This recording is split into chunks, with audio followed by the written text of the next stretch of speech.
treatment of advance money received and forfeited. With effect from assessment year 15-16, any sum of money received as advance or otherwise in course of negotiations for transfer of capital assets shall be taxed in the hands of income from other sources. If sum is forfeited and negotiation do not result in transfer of such capital assets, where any sum of money received as an advance or otherwise in course of negotiation for transfers of capital assets has been included in the total income of assessee for any previous year அப்படின்றாங்க. அதாவது என்னன்னா, இந்த point பார்த்தீங்கன்னா, sir நான் வந்து ஒரு அசட்டை விற்க போறேன், விற்கிறதுக்கு முன்னாடி என்ன செஞ்சிடறேன், நான் அட்வான்ஸ் வாங்கிறேன். என்ன செஞ்சிடறேன், புரியுதுங்களா இல்லையா? நான் அசட்டை என்ன செய்ய போறேன், 30/9/2025 விற்க போறேன்னு வச்சுக்கலாமே. இதுக்கு ஒரு மாசத்துக்கு முன்னாலே என்ன செஞ்சிடறேன், நான் அட்வான்ஸ் என்ன செஞ்சிடறேன், ஒரு 5 லட்சம் ரூபாய் வாங்கிடுறேன். அப்புறம் அந்த சேல்ஸ் டிரான்சாக்ஷன் நடக்கல. என்னங்க, ஃபர்ஸ்ட் கண்டிஷன் என்னன்னா, நீங்க சேல்ஸ் பண்ணலன்னா நான் உங்களுக்கு அந்த அமௌண்ட் அட்வான்ஸ் அமௌண்ட் என்ன செய்ய மாட்டேன், திருப்பி தர மாட்டேன்னு சொல்லி வாங்குறீங்க. அப்ப இது என்ன ஆயிடுச்சு, பணம் அட்வான்ஸ் பண்ணி ரிசீவ் பண்ணிட்டீங்க, அண்ட் பர்ஃபெக்ட் ஆயிடுச்சு. பர்ஃபெக்ட் இந்த சென்ஸ் அதனால என்ன செய்யல, சேல்ஸ் எக்ஸிக்யூட் பண்ணல, ஆட்டோமேட்டிக்கா உங்களுக்கு என்ன ஆயிடுச்சு, அந்த 5 லட்சம் ரூபாய் வந்துருச்சு. அப்ப என்ன சொல்றாங்கன்னா, where any sum of money received as an advance or otherwise in course of negotiation of a transfer of capital asset has been included in the total income of the assessee for any previous year as per section 56 subsection 2 subsection 9, then such income, such sum shall not be deducted from the cost of which the asset was acquired or written down value or fair market value as the case may be in computing cost of acquisition. ஏன்னா இந்த வருமானம் உங்களுக்கு அந்த 5 லட்சம் ரூபாய் உங்களுக்கு இனிமேல் கேட்க மாட்டான். அப்ப அந்த வருமானத்துக்கு என்னதான் கொண்டு போக சொல்றாங்க, இன்கம் ஃப்ரம் அதர் சோர்ஸ்ல கொண்டு போய் வச்சுக்கோ, எதிர்த்து கழிச்சிடாத. உங்களுடைய காஸ்ட் ஆஃப் பர்ச்சேஸ் வந்து நீங்க என்ன செய்யக்கூடாது, கழிக்க கூடாது. ஏன் அந்த பொருள் வாங்கல அப்படின்னு சொல்லி கழிக்க கூடாது.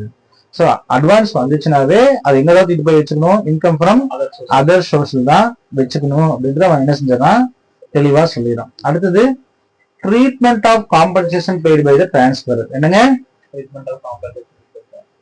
அப்ப நீங்க ஒரு பொருளை வந்து டிரான்ஸ்ஃபர் பண்ணிடுறீங்க, அது வாங்கிட்டாரு, அவர் என்ன செய்யறது, உங்களுக்கு பணம் தரல, தட் இஸ் காம்பன்சேஷன். அதாவது கவர்மெண்ட் கூட என்ன செஞ்சிருவாங்க, கம்பல்சரி அக்விசிஷன் சொல்லுவாங்க. உங்க ரோடு போடுறதுக்காக வீட்டு எடுத்துறாங்கன்னா, வீட்டு எடுத்துட்டு அந்த அமௌண்ட் யாரு தருவா, கவர்மெண்ட். அப்ப கவர்மெண்ட் டிரான்ஸ்பரர், நீங்க டிரான்ஸ்பரி.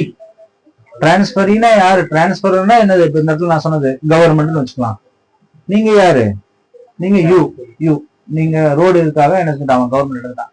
அப்ப you are a transferee, who is a government is a transferor. If transferor commits default, இதை தவறிட்டாங்க, that means செலுத்த பணத்தை செலுத்த தவறிட்டாங்க.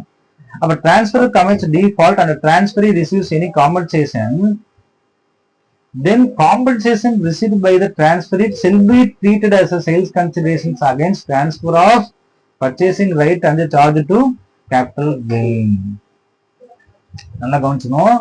If transferor commits defaults and the transferee receives any compensation, then compensation received by the transferee shall be treated as a sales considerations against transfer of purchasing.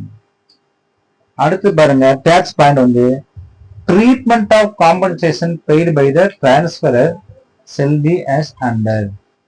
Nature of asset transferred வந்து right to purchase. Nature of transfer relinquishment. Relinquishment என்னது, என்னுடைய இதை வந்து விட்டுறேன், என்னுடைய உரிமையை விட்டு கொடுத்துன்னு அர்த்தம். Cost of acquisition nil, sales consideration தான் வரும், அமௌண்ட் ஆஃப் கான்சிடர். அப்ப வந்து treatment of compensation paid by the transferor shall be as under. Nature of assets என்ன ஆகணும், ரைட் டு பர்ச்சேஸ். ஏன்னா உரிமை இருக்குது கவர்மெண்ட்டுக்கு, அந்த இடத்துல வந்து ரோடு போற நீ தர முடியாதுன்னு சொல்ல முடியாது, நீங்க தந்தாகணும். அப்ப ரைட் டு பர்ச்சேஸ். அப்ப நேச்சர் ஆஃப் டிரான்ஸ்பர் ரெலிங்குவிஷ்மெண்ட் தான், விட்டு கொடுத்து தான் ஆகணும். காஸ்ட் ஆஃப் அக்விசிஷன் கண்டிப்பா நில்லு தான், பட் என்ன செய்யணும், அமௌண்ட் ஆஃப் காம்பன்சேஷன் தான் என்னது சேல்ஸ் கன்சிடரேஷனா எடுத்துக்கணும் அப்படின்னு சொல்றாங்க.